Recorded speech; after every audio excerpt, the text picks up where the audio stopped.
अस्सलामुअलैकुम मेरा बेटा। बच्चों, आज मैं जो करने जा रहा हूँ वो ये है कि हम लोग बायोलॉजी पढ़ेंगे क्लास 10th की, और उसका बिल्कुल फर्स्ट चैप्टर है, चैप्टर नंबर 10। और इस चैप्टर नंबर 10 का जो नेम है वो नेम है जी गैसियस एक्सचेंज। अच्छा, ये वाला चैप्टर टोटल 5 लेक्चर्स में मैं आप लोगों का कंप्लीट करवा दूंगा। तो आज इंशाल्लाह हम लेक्चर 1 से स्टार्ट ले रहे हैं इसका। ठीक बेटा, हर चैप्टर का याद रखें, इंट्रोडक्शन बहुत इंपॉर्टेंट होता है। जब मैं स्टूडेंट था तो मैं चैप्टर के अंदर अंदर वाली चीजें करके चला जाता था और पता लगता था कि लॉन्ग क्वेश्चन में इंट्रोडक्शन उठाकर दे दिया है एग्जामिनर ने।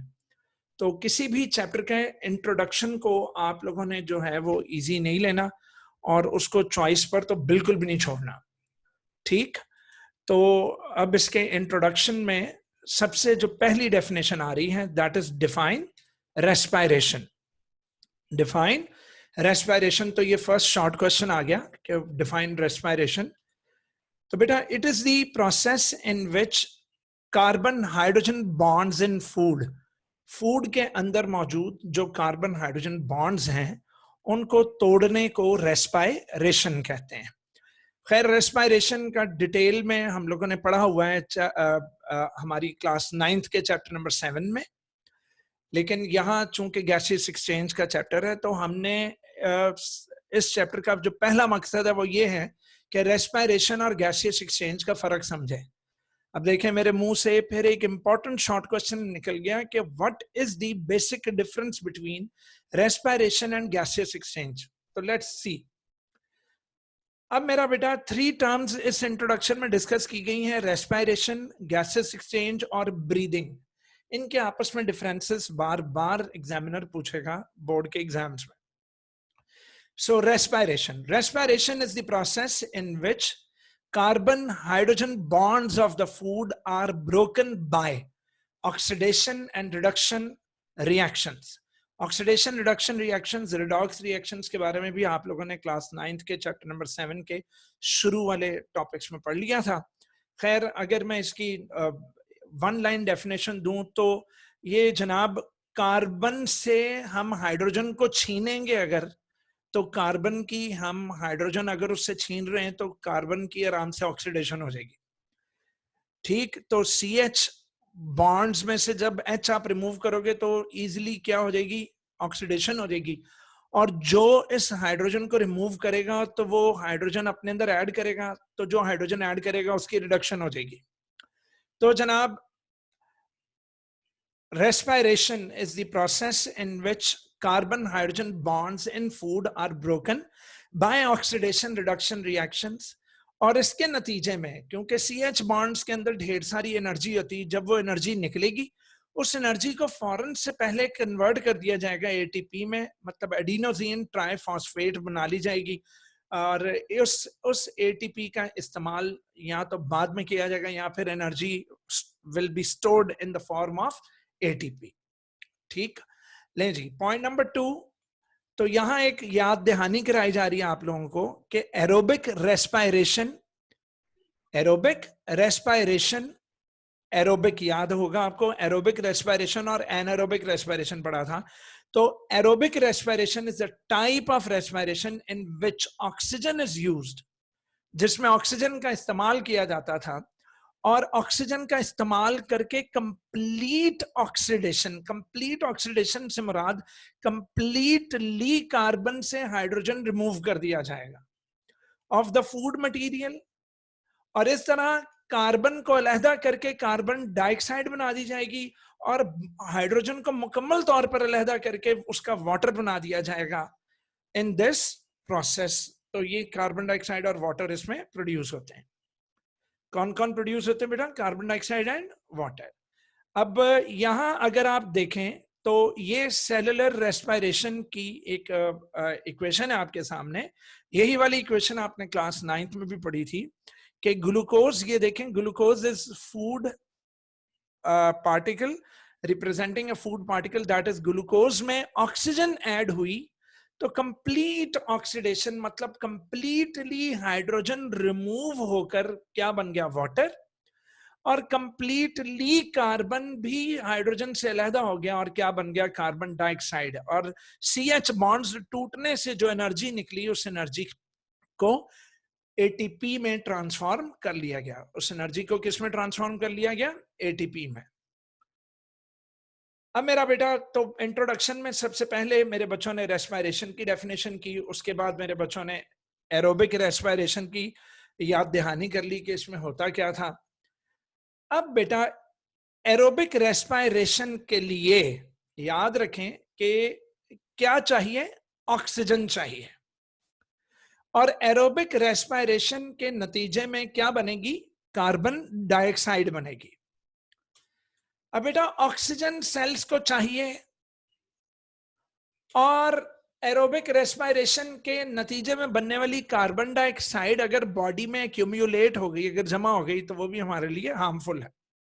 तो कार्बन डाइऑक्साइड को बाहर भी तो निकालना है। तो जनाब, ऑक्सीजन सेल्स तक पहुंचानी है, ऑक्सीजन हमें चाहिए और हमें कार्बन डाइऑक्साइड बॉडी से बाहर निकालनी। तो ऑक्सीजन हमें बॉडी के अंदर चाहिए और कार्बन डाइऑक्साइड हमें बॉडी से बाहर निकालनी। तो जनाब, organisms get the oxygen, organism इस ऑक्सीजन को they get oxygen which is needed for the cellular respiration from their environment. जाहिर सी बात है, हम सांस लेते हैं तो सांस के जरिए जो हवा अंदर लेकर जाएंगे, हमारी एनवायरनमेंट में वो ऑक्सीजन मौजूद है हवा की शक्ल में, तो हवा में ऑक्सीजन गैस हम हवा को इनहेल करते हैं, हम हवा को अपने अंदर लेकर जाते हैं और फिर उस ऑक्सीजन को ब्लड के अंदर पहुंचाया जाता है बेटा। फिर वहां से रेड ब्लड सेल्स या ब्लड उसको पकड़कर उसको ऑक्सीजन को, तो वो हमारे सेल्स तक ले जाता है ब्लड। उसके बाद ब्लड तमाम सेल से क्या लेकर आती है, कार्बन डाइऑक्साइड, जो कि प्रोड्यूस होती है सेलुलर रेस्पिरेशन के दौरान।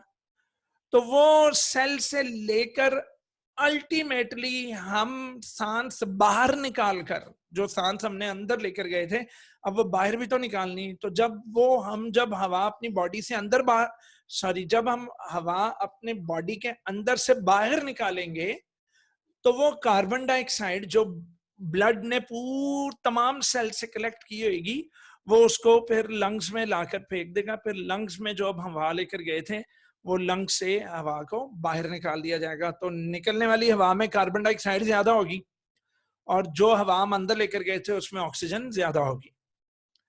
तो जनाब, अल्टीमेटली फ्रॉम द बॉडी, बेटा very important, what is gaseous exchange.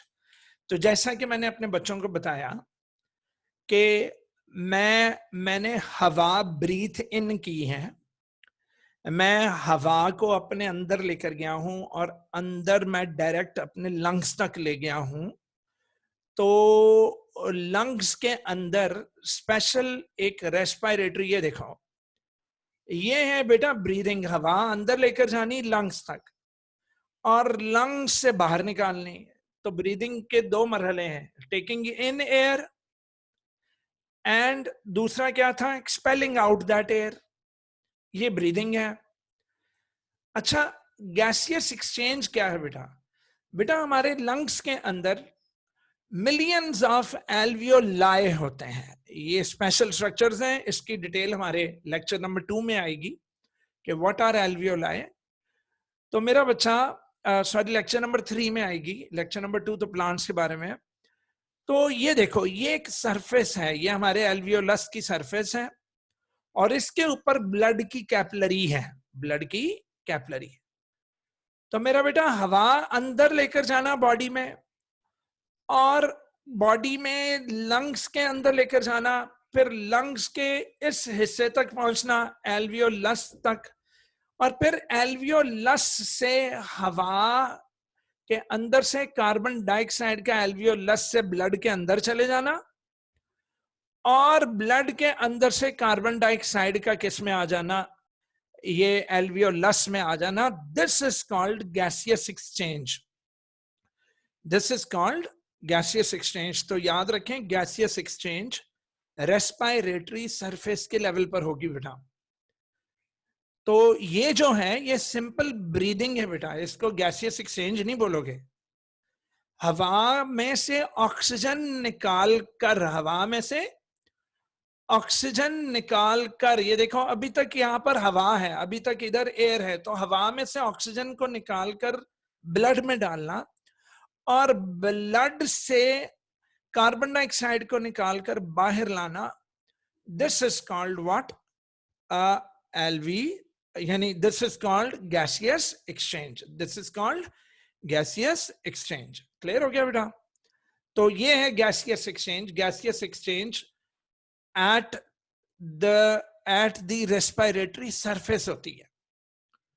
तो मेरा बच्चा, taking in of oxygen, taking in of oxygen, remember that breathing में we are taking in air, लेकिन लंग्स से हम, एयर में तो और भी बहुत सारी गैसेस हैं, जैसे नाइट्रोजन मौजूद है, लेकिन याद रखें कि एल्वियोलस में नाइट्रोजन गई है बेटा, लेकिन ऐसा कोई निजाम नहीं कि नाइट्रोजन ब्लड में चली जाए ना। हवा से ऑक्सीजन ब्लड में जाएगी और ब्लड से कार्बन डाइऑक्साइड निकलकर एल्वियोलस में आएगी, this is called gaseous exchange.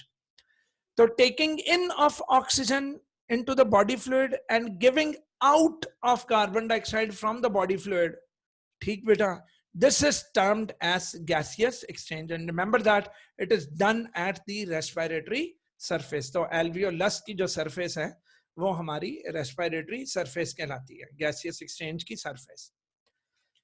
जबकि the term breathing, अच्छा ये gaseous exchange और breathing बच्चों को क्लियर नहीं होते, तो मैं उम्मीद करता हूं कि हवा अंदर लेकर जाना और हवा बाहर निकालना ये ब्रीदिंग है, जबकि हवा अंदर लेकर जाना, हवा पूरी, और उस हवा में से सिर्फ ऑक्सीजन चुनकर ब्लड में ले जाना और कार्बन डाइऑक्साइड को चुनकर ब्लड से निकालकर हवा में वापस धकेल देना, ये गैसियस एक्सचेंज है।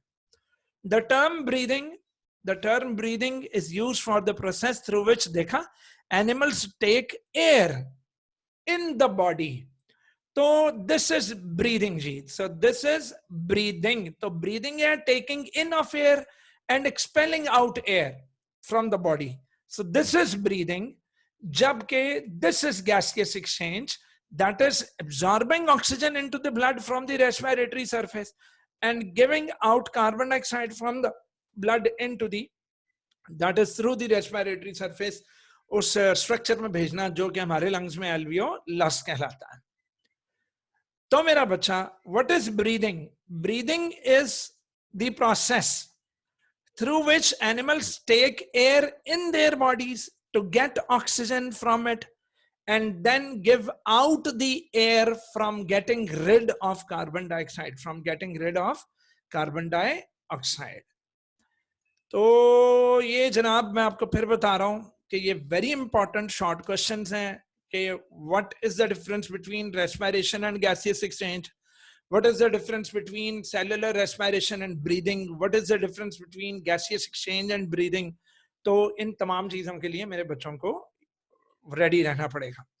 Does breathing, तो breathing is taking in air and giving out air, ठीक, taking in air for taking oxygen, for getting oxygen, and giving out air for getting rid of carbon dioxide is called breathing। जबकि बेटा respiration is the breakdown of CH bonds at cell level in order to take out energy and to transform it into ATP।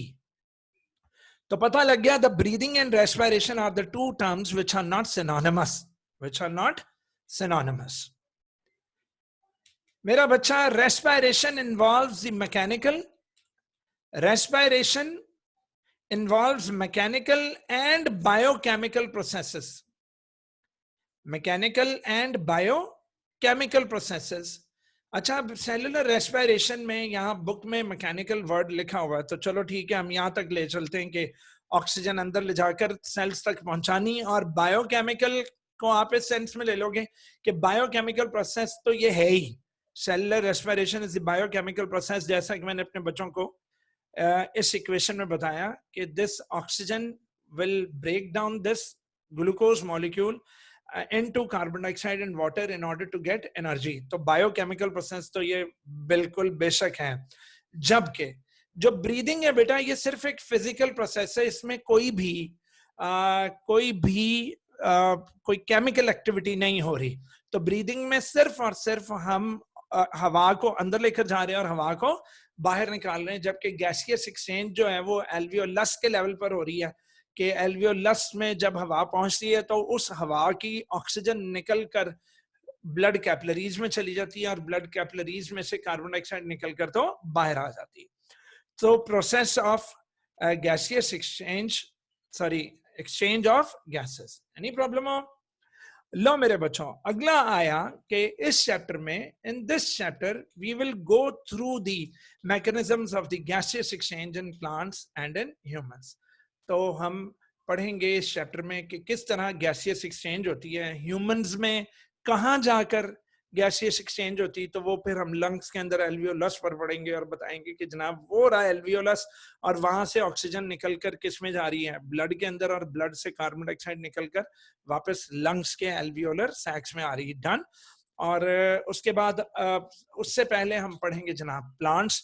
तो plants वाला तो मैं समझ रहा था शायद लेक्चर नंबर 2 में आना, लेकिन वो इसी लेक्चर का हिस्सा मैंने बनाया हुआ है। ले जनाब, तो this is the second topic. आप समझ लो इंट्रोडक्शन के बाद जो फर्स्ट इसका टॉपिक स्टार्ट हो रहा है, this is gaseous exchange in plants. तो आइए देखते हैं प्लांट्स में एक्सचेंज ऑफ गैसेस कैसे होता है।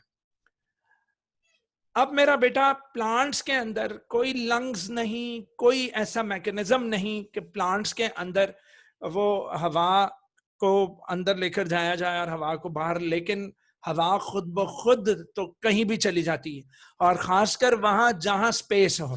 तो जी हाँ, ये देखें, ये मैं आपको लीफ दिखा रहा हूं, लीव्स। ये बेटा लीफ के ऊपर एक वैक्सी लेयर है जिसको क्यूटिकल कहते हैं। उसके बाद ये लीफ का आपको क्रॉस सेक्शन दिखाया जा रहा है।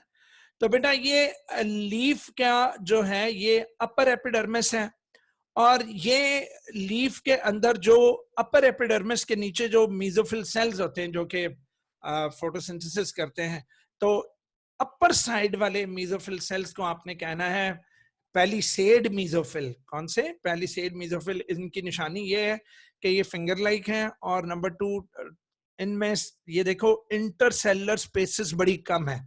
इनमें इंटरसेलुलर स्पेसेस बड़ी कम है, ये नहीं कि है ही नहीं, लेकिन काफी कम है। लेकिन जो नीचे वाले जो मीजोफिल सेल्स है ना, ये वाले जो मीजोफिल सेल्स हैं, इनको स्पॉन्जी मीजोफिल कहते हैं, क्योंकि इनके दरमियान ढेर सारी एयर स्पेस है बेटा। ये लाइट ग्रीन कलर की जो आप देख रहे हैं, this is air space between the spongy mesophyll cells. अब बेटा क्या होता है कि जो हवा है, हवा जब अंदर कार्बन डाइऑक्साइड, क्योंकि दिन चढ़ा हुआ है तो कार्बन डाइऑक्साइड यूज होनी फोटोसिंथेसिस में, दिन के वक्त तो कार्बन डाइऑक्साइड यूज होती है ना फोटोसिंथेसिस में। तो दिन के वक्त ये प्लांट्स जब कार्बन डाइऑक्साइड अपनी एयर स्पेसेस में पड़ी हुई कार्बन डाइऑक्साइड को यूज कर लेंगे, तो इस एयर स्पेस में बन जाएगी कार्बन डाइऑक्साइड की लेस कंसंट्रेशन डेवलप हो जाएगी। तो फिर क्या होगा कि molecules always travel from higher concentration towards the lower concentration. तो बाहर के हवा की कार्बन डाइऑक्साइड के मॉलिक्यूल्स खुद ब खुद स्पॉन्टेनियसली मूव करेंगे from the outside of the leaf to the inside of the leaf through these openings called stomata. तो बेटा लोअर एपिडर्मिस के अंदर, आपने 9th क्लास में भी अपने टीचर से पढ़ा हुआ होगा कि लोअर एपिडर्मिस के अंदर छोटे छोटे टाइनी होल्स होते हैं, जिन होल्स को स्टोमेटा कहते हैं। तो ये रही वो स्टोमेटा। तो ये देखें, ये लोअर एपिडर्मल सेल्स हैं जिनके दरमियान होल्स हैं। इन छोटे छोटे पोर्स को स्टोमेटा कहते हैं, which are guarded by guard cells. तो ये पिंक कलर के जो आप देख रहे हैं, दीज आर गार्ड सेल्स। तो दिन के वक्त ये खुले हुए होते हैं जनाब। तो दिन के वक्त जो कार्बन डाइऑक्साइड, चूंकि फोटोसिंथेसिस होनी होती है, तो फोटोसिंथेसिस में कार्बन डाइऑक्साइड यूज होती है। तो जब कार्बन डाइऑक्साइड यूज होगी तो एयर स्पेसेस में, हवा में कार्बन डाइऑक्साइड का स्टीप ग्रेडियंट डिफरेंस बन जाएगा। अंदर लेस कंसंट्रेशन हो जाएगी और बाहर ज्यादा। तो बाहर से कार्बन डाइऑक्साइड डिफ्यूजन के जरिए अंदर जाएगी, और फोटोसिंथेसिस के दौरान जो ऑक्सीजन बनती है बेटा, वो ऑक्सीजन ये वाले सेल्स अपनी रेस्पिरेशन के लिए यूज करते हैं, क्योंकि रेस्पिरेशन तो 24 घंटे होनी है। तो ये this oxygen is used by these cells, मगर the oxygen is present in very much surplus amount. तो जो सरप्लस ऑक्सीजन होगी, जो एक्स्ट्रा ऑक्सीजन होगी, वो ये सेल्स अपने अंदर से बाहर निकालेंगे। तो जब सेल्स बाहर निकालेंगे ऑक्सीजन, जब सेल्स ऑक्सीजन बाहर निकालेंगे, तो फिर एयर स्पेसेस में ऑक्सीजन की कंसंट्रेशन ज्यादा हो जाएगी। तो फिर from the higher concentration this oxygen will move out through the stomata, will move out through the stomata and will come out of the plant. तो याद रहे कि दिन के वक्त plants give out oxygen and take in carbon dioxide. और रही बात रेस्पिरेशन के दौरान भी तो कार्बन डाइऑक्साइड बन रही है, तो जी हाँ, फोटोसिंथेसिस के लिए उन्हें ढेरों ढेर कार्बन डाइऑक्साइड चाहिए होती है। तो जो रेस्पिरेशन के दौरान कार्बन डाइऑक्साइड बन रही होती है वो भी अंदर इस्तेमाल हो जाती है, जो एयर स्पेसेस में होती है वो भी, उसको भी कार्बन डाइऑक्साइड को अंदर ले जाते हैं, और बाहर से भी कार्बन डाइऑक्साइड को अंदर ले जाते हैं। और दिन के वक्त जो ऑक्सीजन फोटोसिंथेसिस बनाती है वो उसके मुकाबले में कहीं ज्यादा है जो ऑक्सीजन इन्हें रेस्पिरेशन के लिए चाहिए। तो बेटा ये फिर लीफ के सेल्स ऑक्सीजन सरप्लस जो हो जाती है उसको बाहर निकाल देते हैं।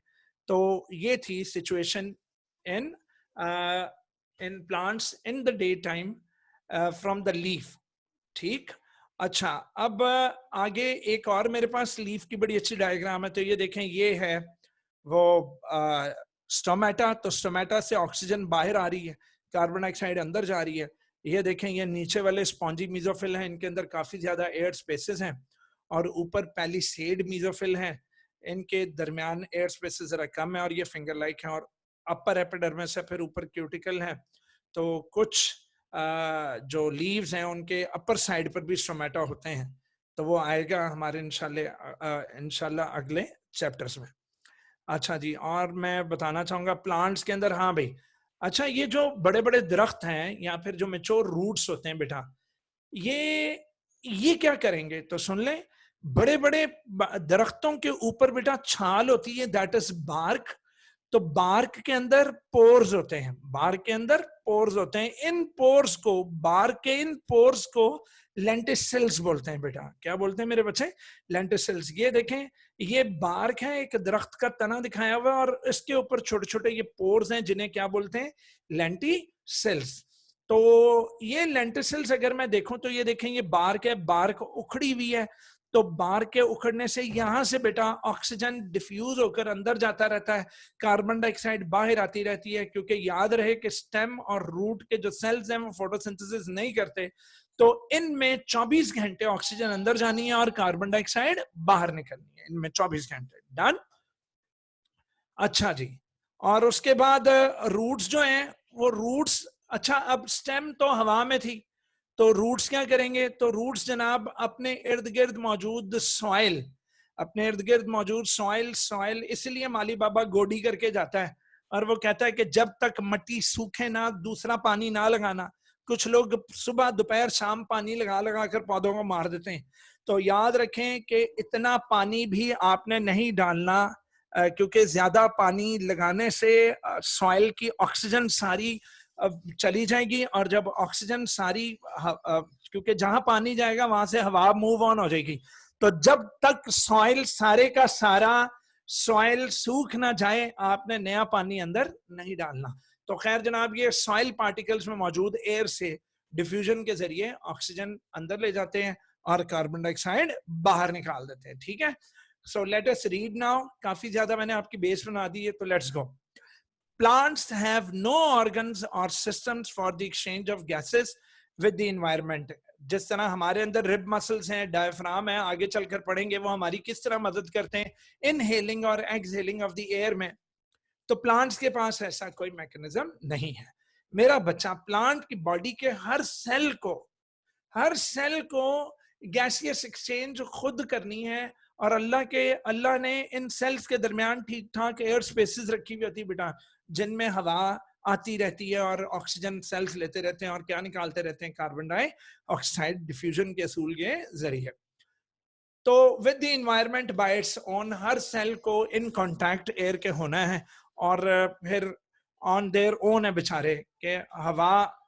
बाकी अल्लाह ने वादा किया है भाई, हवा और पानी और रिज्क का, ये बेशक अल्लाह के काम है। ले जनाब, the leaves and the young stems have stomata in their epidermis. लो जी, तो लीव्स और यंग स्टेम्स के एपिडर्मिस में स्टोमेटा होते हैं. The gaseous exchange occurs through these stomata.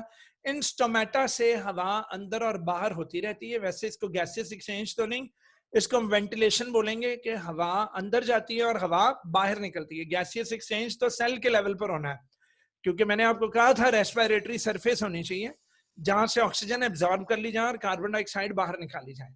लेकिन क्या करें, अब बुक में लिखा हुआ. खैर, the inner cells of the leaves जिन्हें मीजोफिल सेल्स कहते हैं. अभी मैंने आपको डायग्राम में भी दिखाया था कि मीजोफिल सेल्स कहते हैं. ठीक है, तो मेरे बच्चों, जो इनर सेल्स हैं लीव्स के उन्हें मीजोफिल कहते हैं. ठीक है, और स्टेम्स के जो अंदर जो सेल्स हैं, मैंने आपको बताया कि स्टेम्स में और लीव्स के सेल्स के दरमियान एयर स्पेसेस होती हैं which help in the exchange of gases. तो एयर स्पेसेस होती हैं. जरा टाइम की किल्लत की वजह से मैं थोड़ा सा तेज चलूंगा. ठीक है बेटा. अच्छा जी, तो gaseous exchange on in leaf. लो बेटा, मैं आपको डायग्राम से समझा चुका हूं. अगर आपको जरूरत पड़े आप थोड़ा रिवर्स करके देख लीजिएगा. तो leaf cells face two situations. मैंने आपको बताया था कि लीफ के सेल्स दो सिचुएशन फेस करते हैं, एक सुबह की, एक रात की. अच्छा, रात को फोटोसिंथेसिस नहीं होती, उन्होंने सिर्फ रेस्पिरेशन करनी है, तो leaves will take in oxygen and give out carbon dioxide. Respiration only. लेकिन दिन के वक्त रेस्पिरेशन के साथ साथ फोटोसिंथेसिस भी होनी है. अब रेस्पिरेशन के दौरान जो कार्बन डाइऑक्साइड बनती है वो सेल्स उसी वक्त एब्जॉर्ब कर लेंगे, क्योंकि उन्हें तो चाहिए, वो तो सेल के अंदर ही थी, तो कार्बन डाइऑक्साइड वो फौरन पकड़ लेंगे. लेकिन फोटोसिंथेसिस के दौरान उन्हें और भी ज्यादा कार्बन डाइऑक्साइड चाहिए होगी, जो कि लीव्स बाहर से आने वाली हवा से जो उनके अंदर आती वहां से भी लेंगे. ठीक है. So during the day time, दिन के वक्त, when the mesophyll cells of the leaves are carrying out photosynthesis and respiration side by side, मैंने कहा ना दिन के वक्त उनमें ये दोनों चल रही होंगी.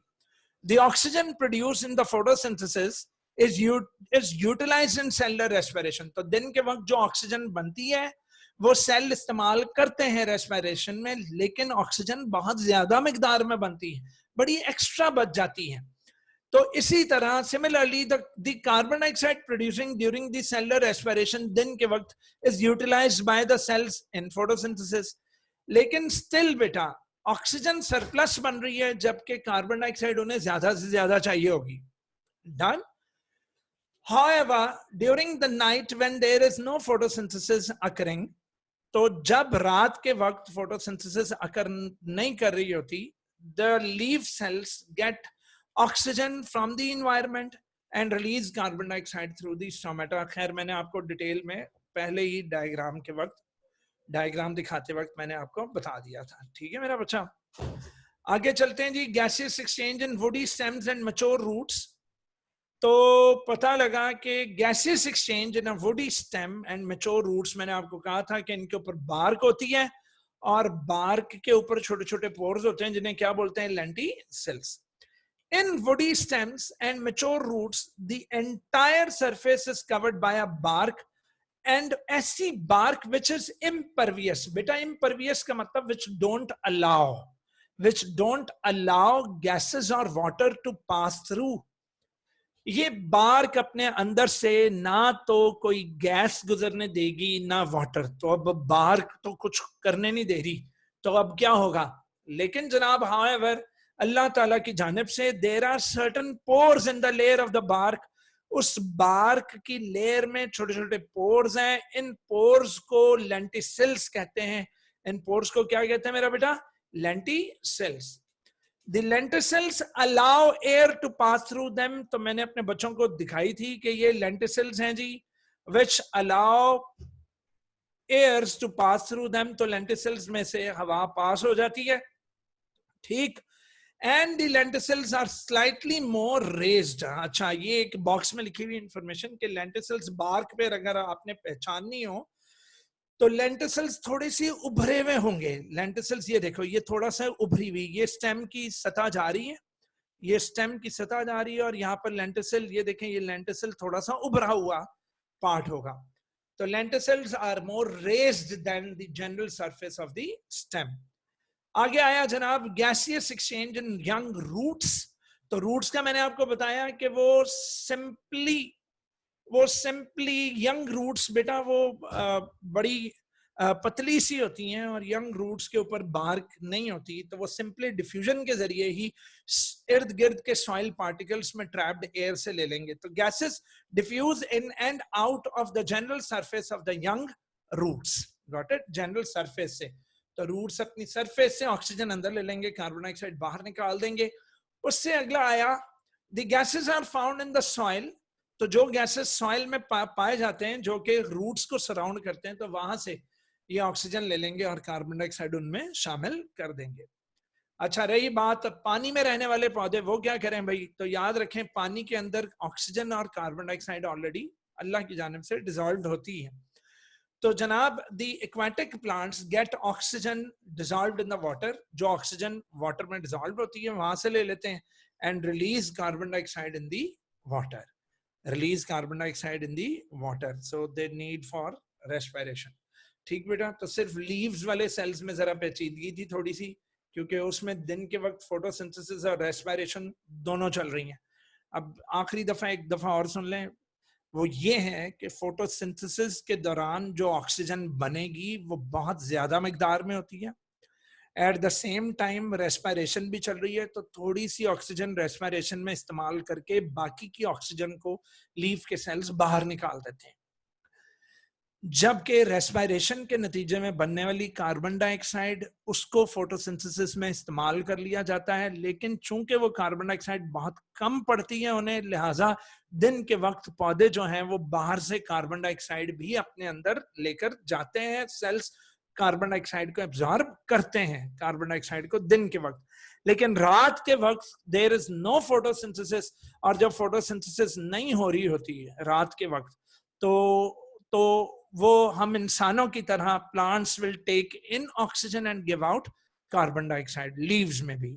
जबकि बेटा स्टेम्स में फोटोसिंथेसिस नहीं हो रही, खासकर जिनके ऊपर बार्क हैं, वो तो हमारी ही तरह ऑक्सीजन अंदर लेंगे और कार्बन डाइऑक्साइड बाहर निकालेंगे। और रूट्स में भी फोटोसिंथेसिस नहीं होती, वो भी हमारी तरह ऑक्सीजन अंदर लेंगे और कार्बन डाइऑक्साइड बाहर निकालेंगे। ले बेटा, लेक्चर नंबर 1 में इतना ही था, तो इंशाल्लाह लेक्चर नंबर 2 देखना ना भूलिए।